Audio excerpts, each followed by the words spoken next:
जय हिंद दोस्तों, कैसे हो आप लोग? देखिए, आशा करता हूँ आप लोग बहुत अच्छे होंगे। दोस्तों, आपके द्वारा जो है कमेंट में बहुत अच्छे-अच्छे क्वेश्चन पूछे जाते हैं, बट आपने तो एक लाइन में लिख दिया, पर मैं उसका एक लाइन में आंसर नहीं दे पाता।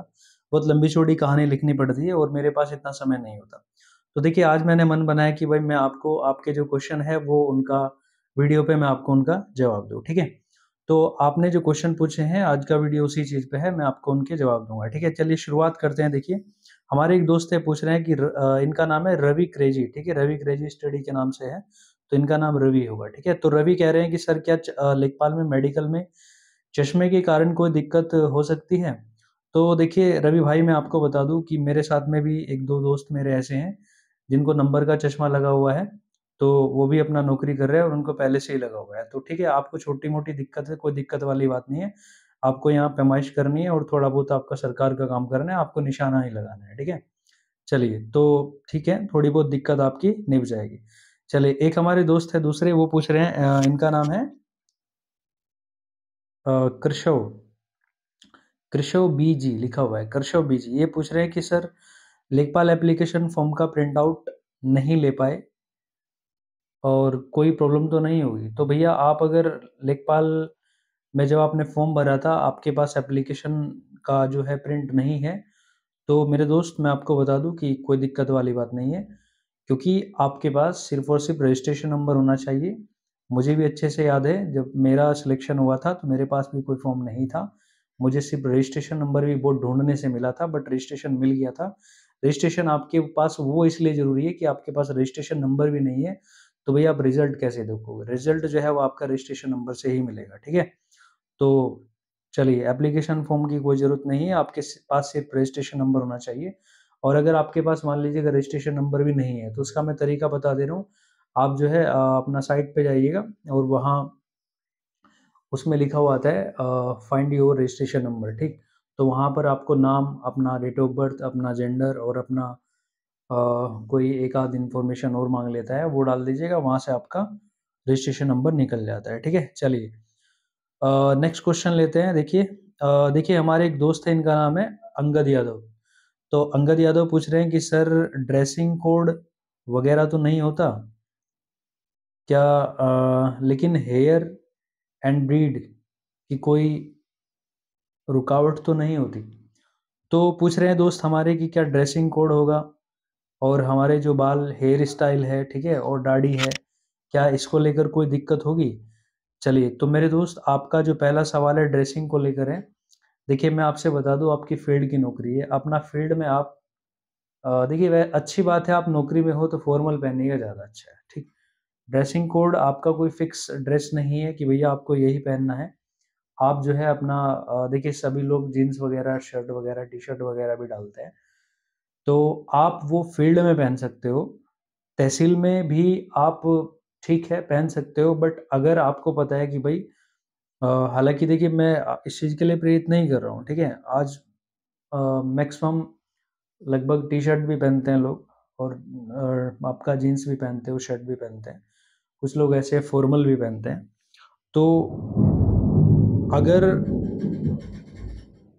देखिए, अगर आपको पता है कि भई आपको किसी आज कोई समारोह है, भई 26 जनवरी है, 15 अगस्त है, या आज जो है कोई तहसील में आप कोई निरीक्षण पे आए हैं, हमारे डीएम सर आ रहे हैं, या फिर कोई मान लीजिएगा भई बाहर से कोई कमिश्नरी में से हमारे कमिश्नर सर आ रहे हैं, तो उस दिन का आपको विशेष ध्यान रखना है, अपनी ब्लैक पैंट और व्हाइट शर्ट जो है वो अपना पहनिएगा। नहीं है तो अपना फॉर्मल पहनिएगा, ठीक है? तो मतलब और कोई आपका जो फॉर्मल दिखे, आप बिल्कुल आपको आप लगने चाहिए कि हाँ, जो है आप एक लेखपाल हो, गवर्नमेंट एम्प्लॉयी हो, ठीक? कोई फिक्स नहीं है। बाकी बेटर है कि आपके पास व्हाइट शर्ट और ब्लैक पैंट हो। दूसरा आपने पूछा हेयर स्टाइल को लेके, तो देखिए भाई, हेयर स्टाइल और दाढ़ी को लेके आपने जो सवाल किया है, हेयर स्टाइल देखिए, आप भाई पता नहीं अब क्या वो बाल बड़े करके आप चोटी थामना चाहते हो, या कोई और आपका अदर स्टाइल है, वो मुझे नहीं पता। देखिए, शुरू में जो है हम जब मैं 22 साल की मेरी एज थी जब मैं नौकरी में आया था, ठीक है? तो आज मुझे लगभग 7 साल हो चुके हैं। तो शुरू में वो हेयर स्टाइल हमारा भी थोड़ा अलग था। किसी ने नहीं रोका-टोका, लेकिन जैसे-जैसे धीरे बड़े हुए, अब धीरे-धीरे अपना नौकरी को काफ़ी टाइम हुआ, फिर अपने आप हम सेंटर में आ गए, लगने लगा यार क्या ठीक नहीं लगता, अच्छा नहीं लगता। तो ठीक है, आपको मतलब हो सकता है थोड़ा रोका-टोकी कर सकते हैं। कभी अगर आपका थोड़ा मतलब मान लीजिएगा ज़्यादा ही डिफरेंट लुक है, तो आपको थोड़ा दिक्कत हो सकती है। नॉर्मल में अगर आप नॉर्मल दिखाई देते हो तो कोई समस्या वाली बात नहीं है, थोड़ा आपका चल जाता है, ठीक है? दाढ़ी को लेकर अगर आपने बताया है, तो दाढ़ी में भैया वो आज जो डिज़ाइन चल रहा है आपका, यहाँ से बिल्कुल बारीक हो जाता है और यहाँ से ज़्यादा हो जाता है। थोड़ा आउट सा लगता है, ठीक है? बेहतर है कि आप वो स्टाइल ना रखें। बाकी अगर रखेंगे तो भैया आपको थोड़ा रोका-टोकी ज़रूर चलेगी, ठीक है? आपको तहसीलदार सर बोल सकते हैं, एडीएम सर बोल सकते हैं, लेकिन इन चीज़ों का थोड़ा अच्छा इफ़ेक्ट नहीं पड़ता। कहता तो आपको कोई नहीं, बस कहेगा तो आपको बोल सकता है, "भई ये क्या किया हुआ है आपने? क्या बना रखा है?" ठीक? बाकी आप जो है नौकरी में आओगे तो खुद सोचिएगा कि ये थोड़ा बेटर नहीं लगेगा, ठीक है? चलिए, बाकी आप नौकरी में आओगे, धीरे-धीरे अपने आप समझ जाओगे, वो आप ही अपने आप खुद ही बंद कर दोगे, जब आपका अगर यदि ज़्यादा आउटलुक होता है, ठीक है? चलिए, तो ठीक है भैया, आपका अंगद यादव, मुझे उम्मीद है कि आपको थोड़ा समझ में आया होगा। फिर देखिए हमारे एक दोस्त पूछ रहे हैं सौरभ तोमर, देखिए रेगुलर व्यूअर्स हैं हमारे सौरभ तोमर, ये बार हर वीडियो पे कमेंट करते हैं। कह रहे हैं सर किसी ने बताया था कि 2016 वाली भर्ती जो थी उसमें ट्रेनिंग के साथ-साथ चार्ज भी दिया गया था, क्या ऐसा हुआ था? तो मेरे दोस्त मैं आपको बता दूँ कि 2016 में भर्ती हुई थी उसमें चार्ज ट्रेनिंग के साथ-साथ दिया गया था, तो मैं आपसे बता रहा हूँ कि भई चार्ज हम लोगों को शुरू में दिया गया था, आपको भी दिया जाएगा। लेकिन जब ट्रेनिंग में भेजते हैं तो चार्ज आपसे वापस लेके आपको सीनियर लेखपाल को दे दिया जाएगा, ठीक है? अब सीनियर कौन है? आपसे सब पहले सब सीनियर ही है। तो उनको दे दिया जाएगा और आपको बिल्कुल रिलीव करे किया जाएगा और रिलीव करके तब आपको ट्रेनिंग में भेजा जाएगा।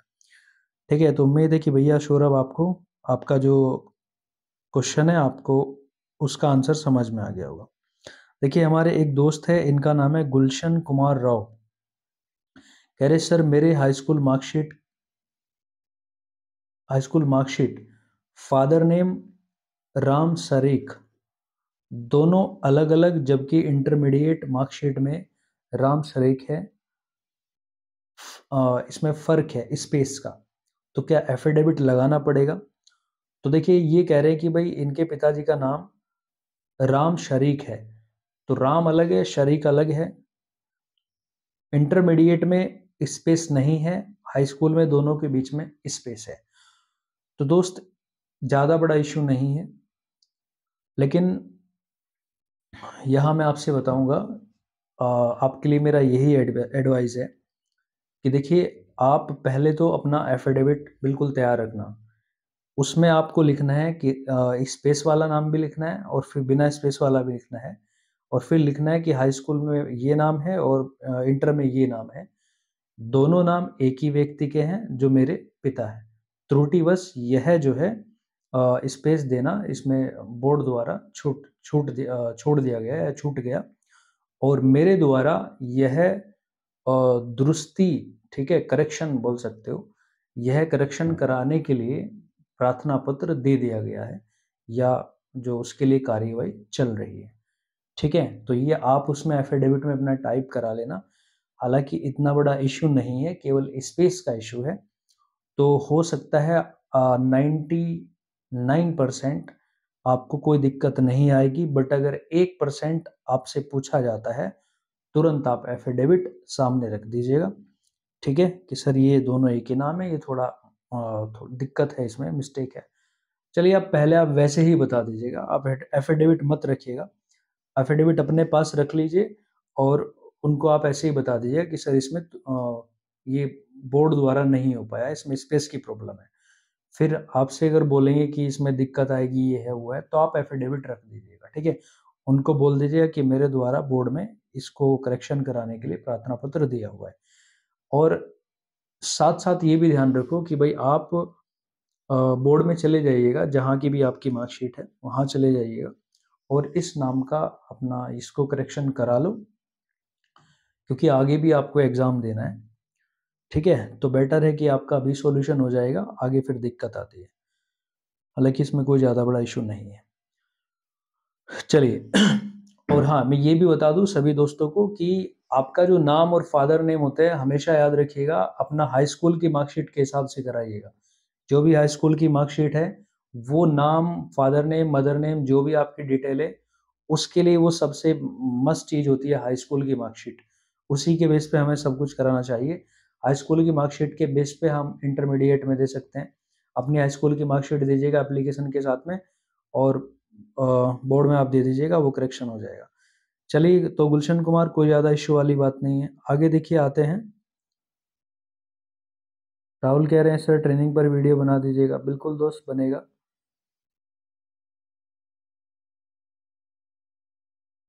चलिए, अच्छा, गुलशन कुमार ये कह रहे हैं कि भाई सर, दूसरा कमेंट किया है, सर मैंने जो रजिस्ट्रेशन किया था उसमें हाई स्कूल वाला नाम भरा हुआ है। तो बिल्कुल, बहुत अच्छा किया आपने। आगे भी फॉर्म भरोगे तो हाई स्कूल वाला ही नाम भरना चाहिए। ध्यान रखना, कभी रजिस्ट्रेशन कर रहे हो तो किसी मार्कशीट, सभी मार्कशीट में नाम सेम है तो अच्छी बात है। अगर किसी में अलग है तो हाई स्कूल वाली मार्कशीट के हिसाब से भरना है आपको। आगे भी हमेशा ध्यान रखना है। कह रहे हैं शिवा गुप्ता। शिवा गुप्ता, आपने मेल भी किया था, अपना कॉन्टैक्ट नंबर मुझे दिया था, मैंने आपको कॉल किया बट आपने रिसीव नहीं किया। कह रहे हैं सर आप अभी किस एग्ज़ाम की प्रिपरेशन कर रहे हो? तो दोस्त, मैं एग्ज़ाम की प्रिपरेशन कर रहा हूँ, लेकिन आप मुझसे पूछ रहे हो किस एग्ज़ाम की प्रिपरेशन कर रहे हो? तो चलिए, आपको एक बार ही मिठाई खिलाएँगे बस। देखिए, आगे आते हैं। चलिए, आप शैलेश कह रहे हैं, शैलेश मिश्रा, आप वीडियो छोटी बनाया करिए। चलिए ठीक है शैलेश। देखिए, ये कह रहे हैं क्रंच जेट, ये भैया नाम है, पता नहीं इन्होंने कोई। चलिए, कह रहे हैं सर आप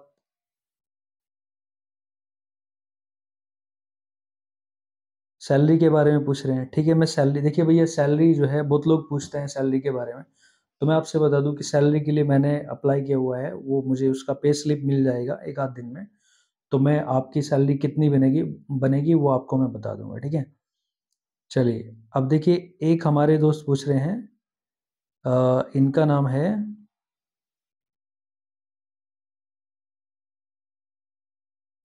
देखिए, शिवम पुरवार। शिवम पुरवार पूछ रहे हैं कि लेखपाल की सैलरी और ऊपर की कमाई पर भी वीडियो बनाइएगा।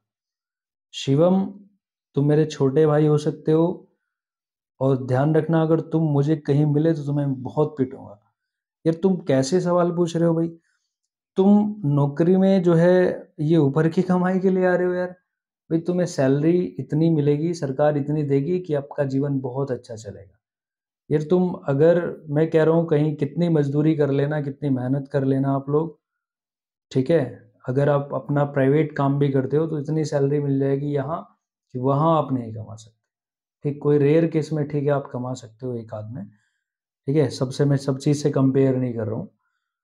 तो भाई, आप जो है यहाँ, मैं सब लोगों से कहना चाह रहा हूँ भाई, यहाँ आप देखिए, जनता की सेवा के लिए आ रहे हो ना, आप मौज मस्ती के लिए आ रहे हो, ना एंटरटेन के लिए, ठीक है, ना जो है आप यहाँ कोई ऊपर की कमाई के लिए। मैं देखिए यही आपसे कहूँगा कि भाई, आपको यहाँ आकर जनता की सेवा करनी है, बहुत काम आपको करने हैं। जनता की सेवा के लिए आप आ रहे हैं, जनता की सेवा आपको करनी है, सरकार आपको पैसा देगी, उसी पैसे पे आप भरोसा रखिएगा, फालतू के पैसे पे भरोसा मत रखिएगा।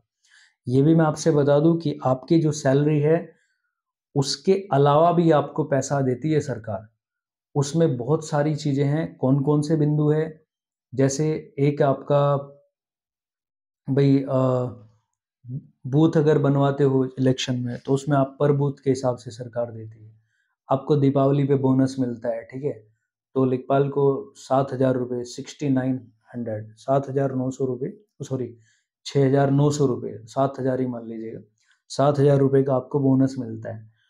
दूसरा जो है, आप, सरकार आपको, जो आप इनकम सर्टिफिकेट, डोमिसाइल, ठीक है, और कास्ट सर्टिफिकेट वो बनाते हो, उस पे भी 5 रुपये पर सर्टिफिकेट के हिसाब से आपको सरकार पैसा देती है।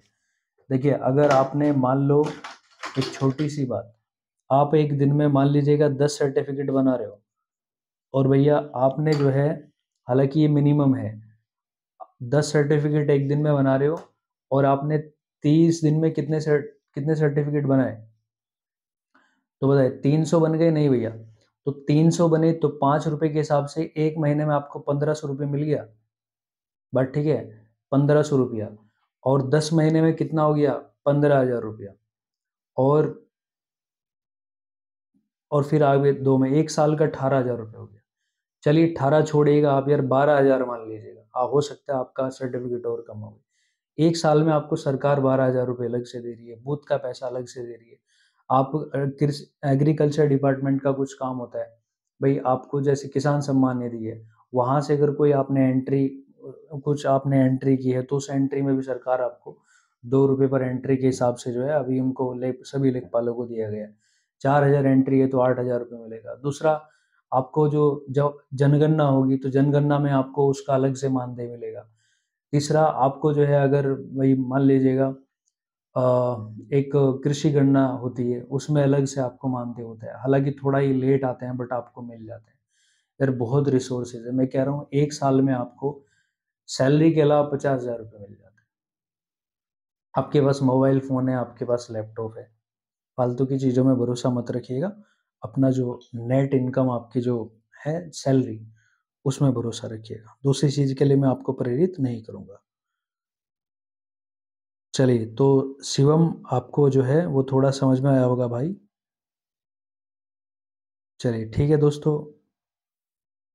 आज के लिए इतना ही, मिलते हैं अ, दूसरे एक अच्छे से टॉपिक के साथ में जल्दी मिलते हैं। तब तक के लिए जय हिंद।